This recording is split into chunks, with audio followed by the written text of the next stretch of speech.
CIA Director Mike Pompeo has been confirmed as the new Secretary of State in the Trump administration. He was, of course, nominated by Trump himself, and he was confirmed by the Senate today with a 57-42 vote. So again, he has been confirmed, and the votes were based, for the most part, along party lines. There were some Democrats who voted in favor of confirming him.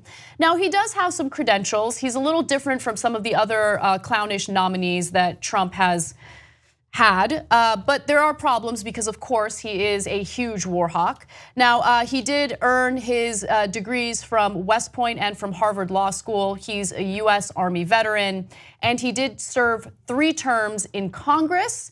I do want to mention that he came into Congress as a Tea Party candidate, giving you an idea of how conservative he really is. Now, during the confirmation hearings, what stood out to me the most was how he downplayed his hawkishness, how he made it seem as though he's much more open to diplomacy than he has presented himself in the past. And I'll give you examples of that in just a minute.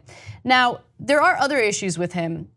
According to Vox, he seemingly endorsed the notion that homosexuality is perversion.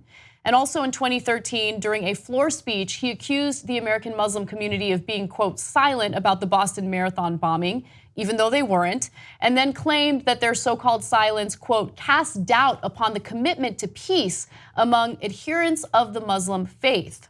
Now, this is all relevant when you consider what's going on in Syria, the issues with Iran and Trump's perception of the nuclear deal that we have with them. The fact that Pompeo is so hawkish worries me that we will try to renegotiate that Iran nuclear deal, which will be disastrous. But more importantly, that we will engage with Syria in further amplifying the war there, which I do not want, which most Americans do not want. Now, during his confirmation hearings before the Senate Foreign Relations Committee, Pompeo walked back past comments that seemed to endorse war with Iran and regime change in North Korea. Pompeo said during the hearing that he supports a diplomatic approach to Iran's nuclear program, but in the past has said that regime change is, quote, the only way to deal with the problem. He said today that he opposes regime change in North Korea, but had mused just last year about toppling the Kim regime. So a lot of scary scenarios to consider. But nonetheless, he has been confirmed. And he's trying to walk back some of this stuff during the confirmation process, obviously, because he's being questioned about being Secretary of State. So, of course, Secretary of State is a position of diplomacy. It's a position that has to be handled with great delicacy in these various situations, hotspots around the world that Anna was just mentioning. And so you do have to walk back sort of the militarism that has typified your positions prior to this.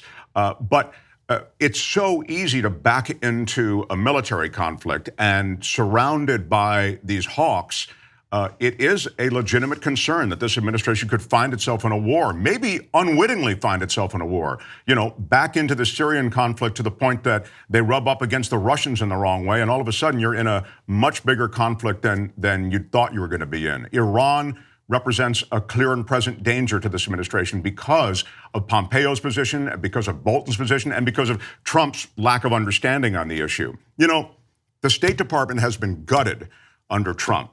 I think 60% of the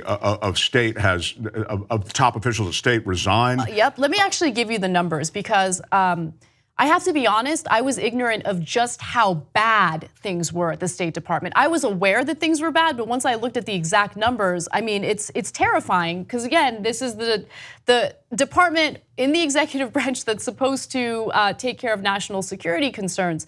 Now, 60% of the state's highest ranking career officers quit during Trump's first year. The number of applications to join the Foreign Service dropped by half. Fewer than half of all top-level positions, political appointees nominated by the president and confirmed by the Senate have been filled. So there is a lot of chaos. Mike Pompeo does have his work cut out for him.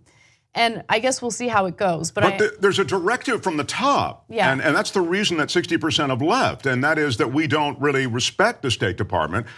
There is a saber rattling going on that doesn't reflect the respect for diplomacy. And that's why 60% again have left, and that's why such a high percentage are either leaving state or avoiding going to state. And that's really the way the new world works. It works with these diplomatic negotiations, it works with treaties, it works with trade pacts, it works with things that don't have to do with war. That is a very old school view of the world, that somehow you can bomb a place and bomb them into a relationship with you.